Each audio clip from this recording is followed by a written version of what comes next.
Moving beyond shame. When the philosopher Cornel West and I completed our book, Breaking Bread Insurgent Black Intellectual Life, we gave many lectures together. In these talks, we often emphasized the importance of a love ethic. We talked about the importance of self love.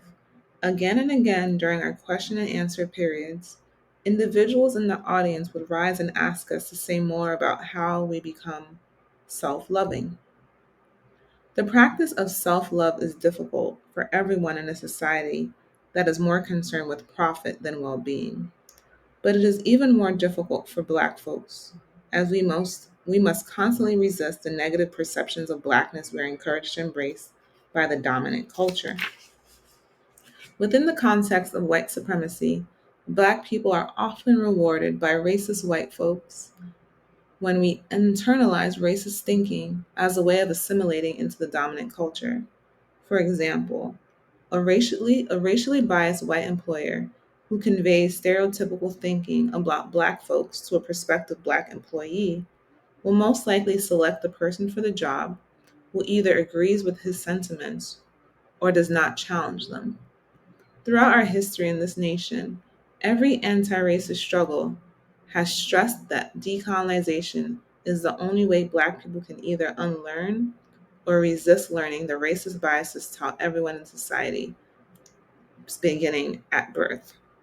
When a Black child is newly born, and those who stand around immediately evaluate the infant's value by his skin color, white supremacist thinking is taking place. The negative impact of the color caste system has already been discussed as a major impediment to healthy self esteem among Black people. Collectively decolonizing our minds means that every Black person will learn to stop judging others on the basis of skin color. Not all Black people passively accept white supremacist thinking. However, it impacts on all our lives. We must be ever vigilant so that we do not end up evaluating each other using a standard of measurement created by white supremacist thinking. Often, individual successful Black people work in a predominantly white setting. In those environments, we may often be treated by white folks as though we are special, different than other Black people whom they may perceive in stereotypical ways. Their behavior is aimed at breaking our sense of solidarity with other Black people. When this happens, individual Black folks often internalize the notion that they are superior to most of their Black peers. If such thinking prevails, they will often behave with the same racialized contempt that racist white individuals deploy. This is, of course, a strategy of re subordination enacted to keep in place a racial hierarchy that put white folks on top. Self loving Black people work to fend off attempts by white colleagues to pit them against other Black people. Decolonization is a necessary groundwork for the development of self love. It offers us the tools to resist white supremacist thinking. The heart of decolonization is the recognition of equality among humans, coupled with the understanding that racial categories, which negatively stigmatize Blackness, were created as a political tool of imperialist white domination. Most Black people first confront white supremacy in the context of Blackness, usually through discussion and or responses to our appearance.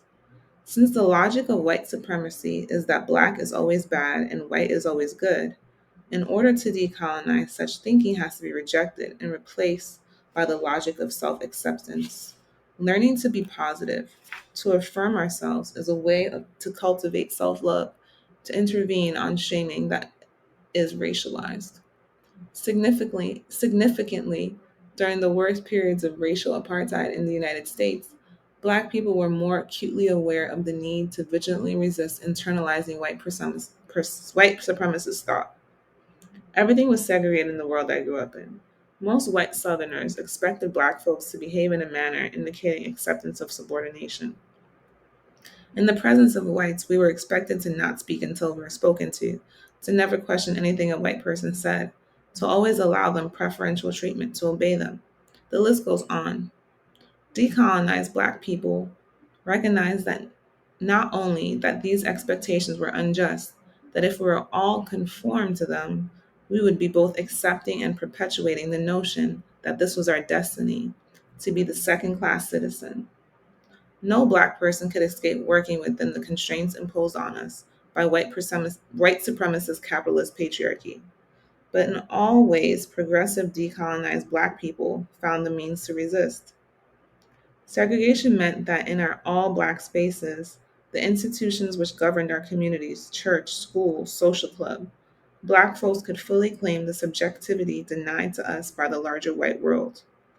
It was even possible for some clever individuals to live and prosper without really encountering the white power structure, as in the case of those escaped slaves, Maroons, renegades, who became insurgent resistors, creating their own oppositional freedom, culture in hidden locations. Powerful individuals in our all Black communities were able to offer us liberatory ways to think about Blackness.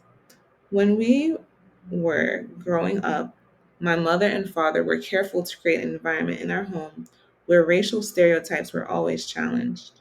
My mother came from a family where her mother could pass for white and her father was very dark. Acutely sensitive to the conflicts of color caste systems, she was determined to raise her family in an environment where we all would be regarded equally. This was important because our large family, like other families of origin, was made up of individuals with various shades and hues. Whenever anything appeared in the mass media that was negative and stereotypical about Blackness, our mother would counter this information with constant affirmation of our worth and value as Black people. I remember watching beauty pageants with Mama where all the contestants were white. She would say, "Look at them. They are nowhere near as beautiful or as talented as you are." Or, if she approved of a white female, she urged me to use this example to better myself. Without knowing fancy political terms like decolonization, our mother intuitively understood that consciously working to instill positive self esteem in Black children was an utter necessity. Her values were reinforced by all the Black institutions in our community. Ironically, at that time, everyone viewed the lack of Black representation in mass media as a mark of racial injustice and white supremacist domination. But in retrospect, our self esteem as Black people was than than stronger than it is now because we were not constantly bombarded by demonizing images of ourselves. When we watched shows like Tarzan or Amos and Andy that we enjoyed, we were ever aware that the images of Blackness we saw in these programs were created by folks who, as Mom would say, did not like us. Consequently, these images had to be viewed with a critical eye. In my own family, this critical vigilance began to change as the fruits of the civil rights struggle became more apparent. Mama's last child would watch television alone with no adult voices teaching her a resisting gaze. By the end of the 60s, many Black people felt they could sit back, relax, and exercise their full rights as citizens of this free nation. Once laws desegregated the country, new strategies had developed to keep Black folks from equality, to keep Black folks in place.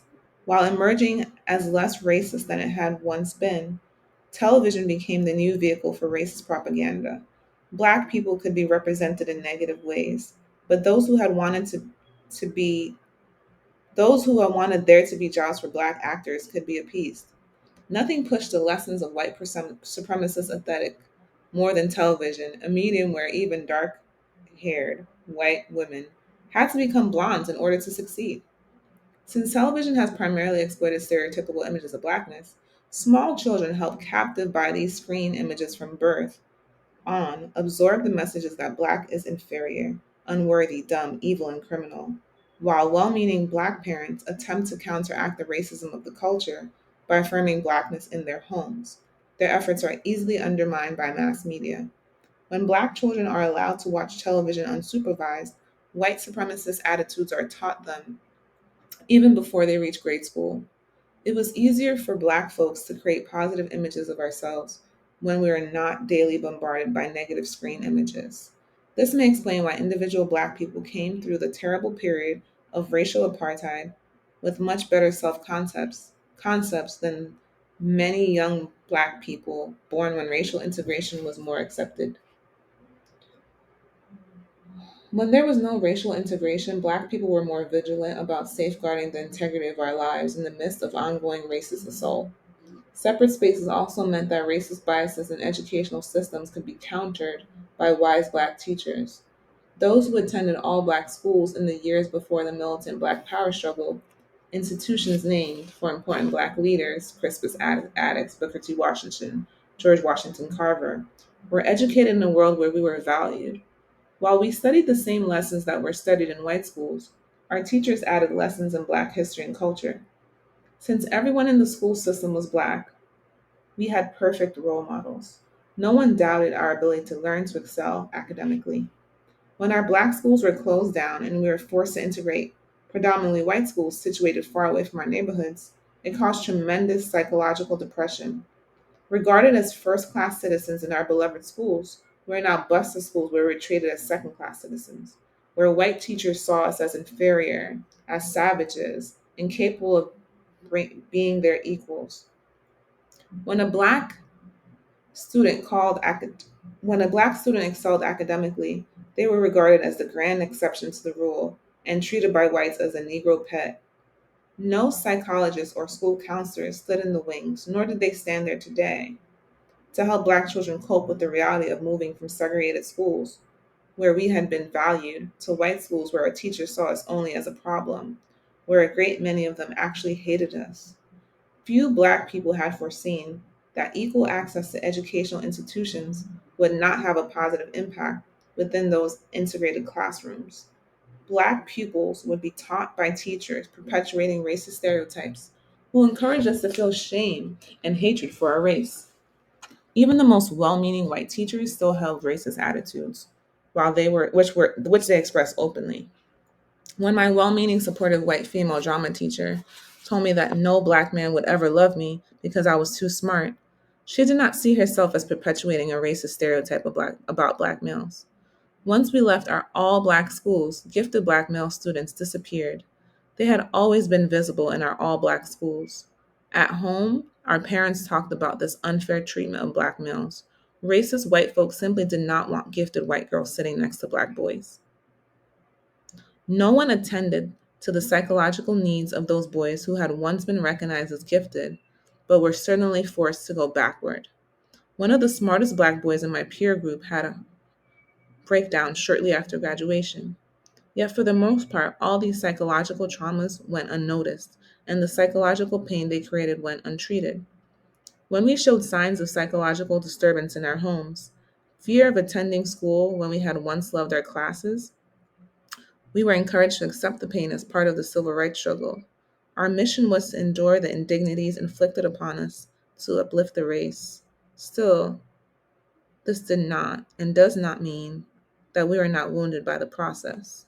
Placing our education in the hands of unenlightened educators has always been dangerous and still is. Racist biases often shape both the information Black students received in schools and the manner in which they are treated when they seek empowerment by striving to excel academically. In their book, The Power of Soul, Darlene and Derek Hobson tell this story. When Derek was entering high school, he wanted to take college preparatory courses. Yet, despite his previously good grades, a white guidance counselor discouraged him from taking on such a challenge. Instead, the counselor advised Derek that he do something with his hands so he wouldn't be frustrated, meaning that he pursue vocational or technical training rather than academics. As a loving advocate for her grandson, Derek's grandmother went to his school and intervened, helping him to forge ahead. African American oral history is full of such narratives. Currently, many white teachers may be kind to Black students and still direct them away from striving for academic excellence. This kindness often has led parental caregivers and students to let down their guard and not be as vigilant in detecting racial biases when they emerge from well meaning souls. A perfect example of misguided kindness happened recently when a young white Brooklyn school teacher, seemingly well meaning, gave her predominantly Black school children a book called Nappy Hair to read. When progressive Black parents shared with her that they did not see this book as positive, she ignored their critique. When mainstream media focused on the incident, no one ever talked about the issue of why the Black parents felt it was inappropriate reading. Instead, They were depicted as terrorizing this well meaning teacher. While her image and her story were repeated on national television and in popular magazines, the parents who protested her choice of his text were never shown, their viewpoints never heard. Though written by a well educated Black woman, the children's book Nappy Hair glorifies Black self hatred. While it accurately portrays the teasing about our hair many Black females endure, it presents this negative signifying as a positive. Nappy Hair tells the story of a dark skinned Black girl who was constantly ridiculed and mocked by everyone because of her hair. The book makes painful shaming seem like fun. The tone is humorous and witty. There is no critique of racialized shaming and no alternative images. After all the negative assaults on her appearance, humorously rendered, the little girl jumps for joy at the end of the book. In actuality, Black children who are shamed by someone mocking their appearance don't jump for joy. They're psychologically wounded. At times, the ways Black children were and are wounded by racism intersect with other hurts inflicted by poverty, sexism, or other dysfunctional practices within the family. Children growing up in houses where substance abuse is the order of the day are always at risk. Throughout our history, as Black people in the United States, there has been so much emphasis on racism as a force of undermining Black family life that little attention has is given to all the other factors that may impinge upon the development of positive self-esteem. According to the grievous injust Attending to the grievous injustices and injuries of Black racism need not lead Black folks to ignore all the other issues that disturb the psyche. Shaming has been a central component of racial assault, yet is also central to all other dehumanizing practices.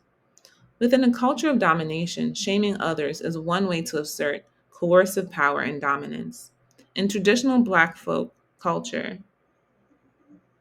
in traditional Black folk culture, some forms of humor promote forms of teasing that, when used inappropriately, become ways to humiliate and shame. For example, while there are positive dimensions to Black expressive cultural practices like signifying, there is often a thin line between humor that is funny, witty, and satirical, the intent of which is to entertain, and humor that is used as a weapon to denigrate and shame. Children who are constantly shamed cannot build healthy self esteem. And if this shaming continues into their young adulthood, it often leads them to significant breakdowns in mental health.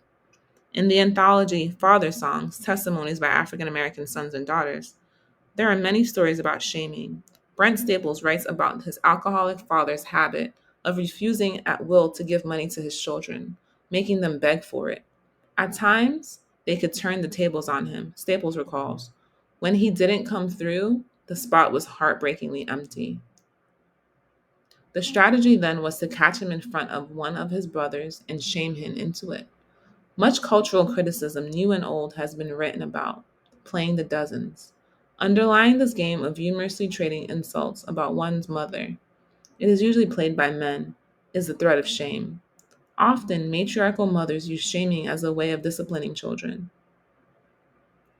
Who has not been in a public setting where diverse children are running around joyously expressing themselves, while a lone Black child sits obediently, silently? Everyone may comment about how well behaved this child is. The fact that harsh authoritarian discipline may have produced this obedience is rarely noted.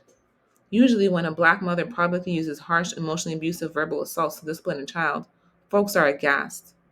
But that same verbal practice may have been utilized at home to create the perfect behavior. So many folks admire in the silent, obedient child who responds only when addressed by an authority figure. Inappropriate criticism is usually a dynamic used to shame. All such practices undermine our capacity to create and or sustain self-esteem. Ironically, and sadly, in many Black households where parents are adamantly anti-racist, regimes of discipline and punishment exist that mirror those utilized by white supremacists to subordinate Black people. Some of those practices are physical abuse, verbal aggression, shaming, and withholding of recognition, which may include refusal to give praise or show affection. Verbal assault is so common in American families of all races as to be considered simply normal. Whether it has been normalized or not, we know that it has harmful consequences.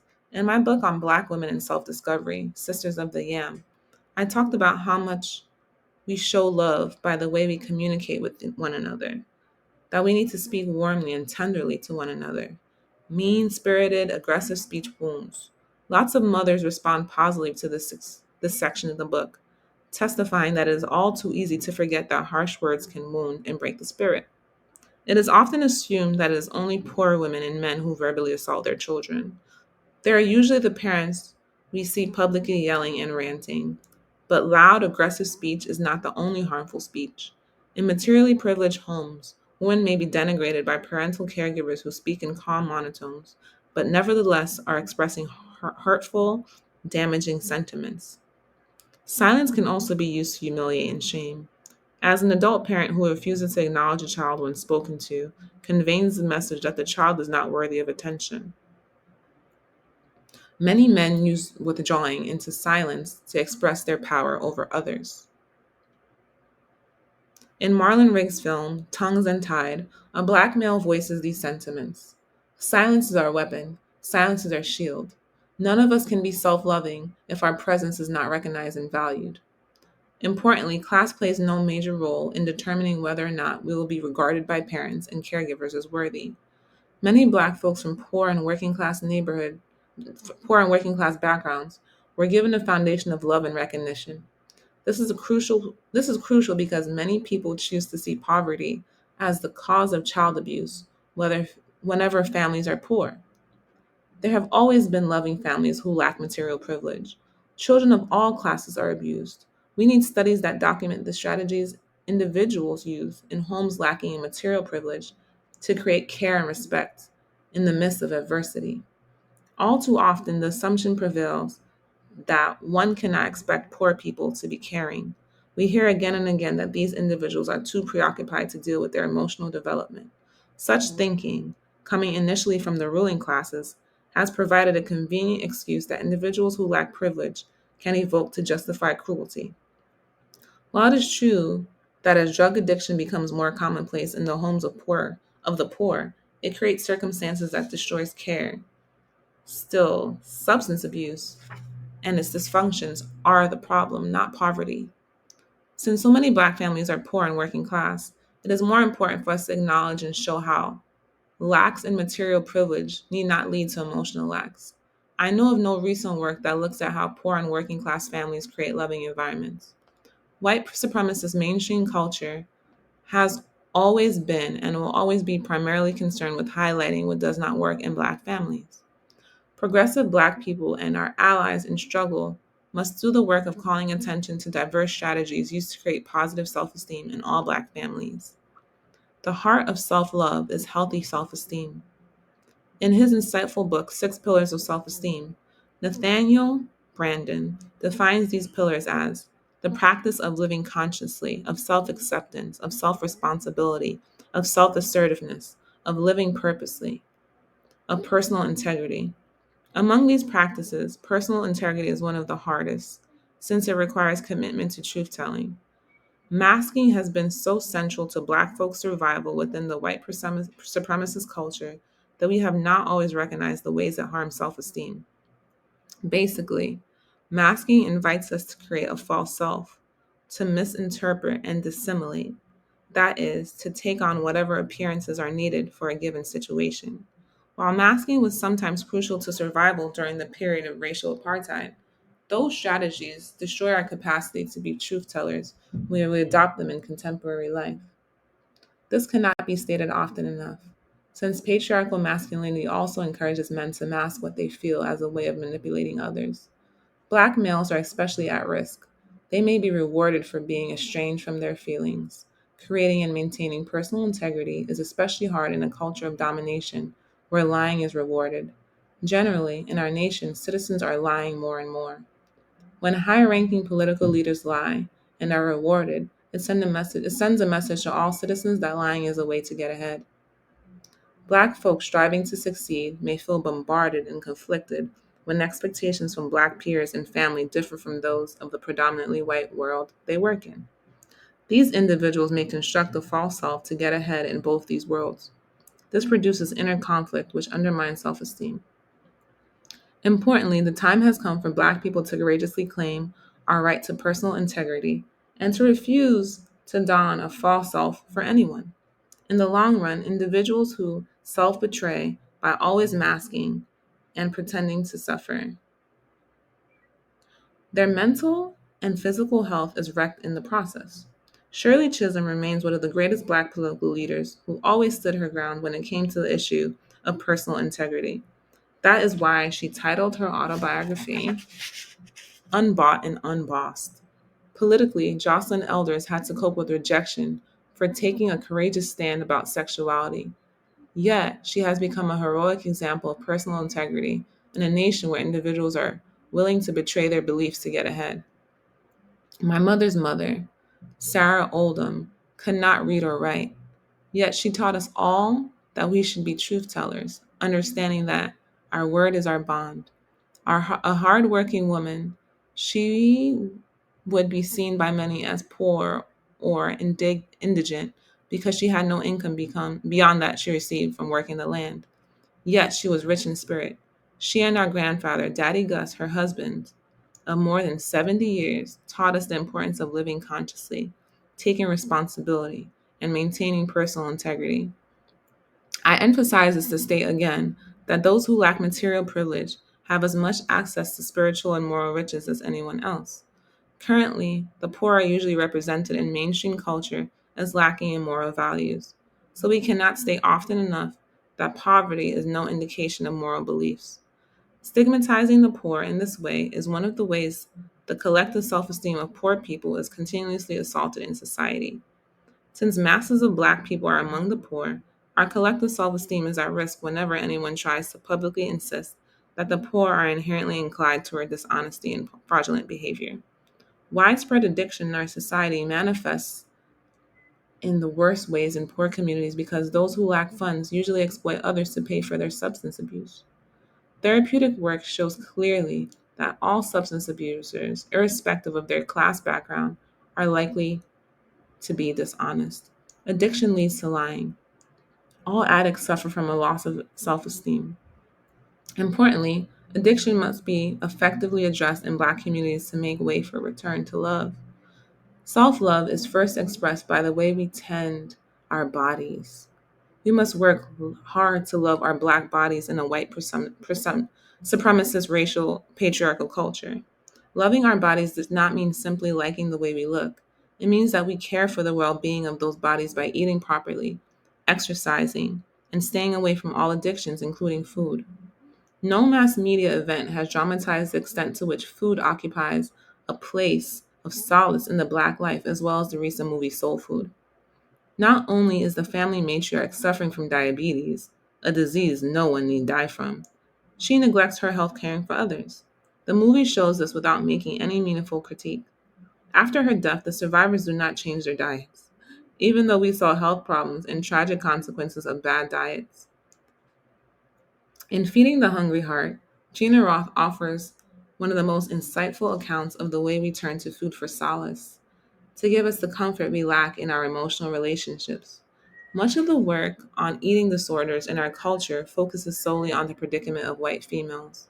So there is little published research on African Americans and compulsive eating. Many life threatening ailments and diseases that afflict Black people disproportionately to our numbers, diabetes, high blood pressure, heart disease, and kidney failure, to name just a few, can be avoided with sound preventative health care. This includes a healthy diet. Every African American can express self esteem first and foremost by caring for his or her body, and mental health is as crucial as physical well being. Indeed, they are interrelated. Again and again, I find Black folks reluctant to seek mental health care when they face emotional problems. Therapy is one available approach to healing. More and more individual Black people are seeking help for emotional pain with professionals. This is a gesture of healthy self esteem. Historically, therapy has been viewed suspiciously by Black folks. Seeing therapy as suspect was rooted in the concrete reality that many mental health care practitioners held racist biases, especially white therapists. As greater racial awareness has entered therapeutic professions, more Black folks choose therapy.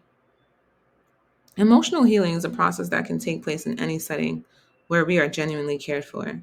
where problems and difficulties can be talked about and solutions found. Folks without access to therapy can look to supportive friends, family members, and coworkers for help. When extreme racism could have made life unbearable for Black folks, communities sustained themselves through a process like consciousness raising. Talking together with one another about the impact of racism, Black people created a shared community of concern and support. Everyone could be stronger in the face of adversity, knowing they were not alone. When individuals experienced trauma from racist assault, they had support. Increasingly, Black people feel they must confront the pain of racism alone. Sadly, some Black people have been made to feel ashamed of experiencing emotional pain in response to racial assault by a culture that increasingly suggests anyone who names their suffering is trying to use victim status to get over it. And this is definitely a tactic deployed by individuals who coped who hope to sustain a regime of supremacist domination. When Black people and other non white groups are told repeatedly that the problems they experience are their own fault, this delegitimization not only censors and silences, it promotes insanity. Sane people with healthy self esteem respond to oppression and exploitation by both acknowledging their pain and resisting. Although needed now, in the future, it will be all the more necessary for Black people and our allies to struggle to create context for mental health care that validates all the ways racist assault is traumatic while simultaneously creating programs for recovery. There should be an entire body of work, both serious scholarship and popular material, focusing on Black self love. The absence of this literature is just another example of the way in which psychological trauma in the form of assaults on self-esteem and the soul of Black people is not taken seriously in our society. There should be books that do nothing but accentuate the positive, sharing theories and strategies of decolonization that enable self-love. Initially, when I began to seriously explore written material about the primacy of a love ethic in African American life, I was astonished that there was so little information. We need more. It's as simple as that. Without an organized, mass based, progressive, anti racist political movement, which we also need, it is all the more crucial that our homes become sites of resistance, where we create the oppositional spaces where we can be self loving. These are the spaces where we have power, where we can make home place the site where love is the foundation of all healthy self esteem.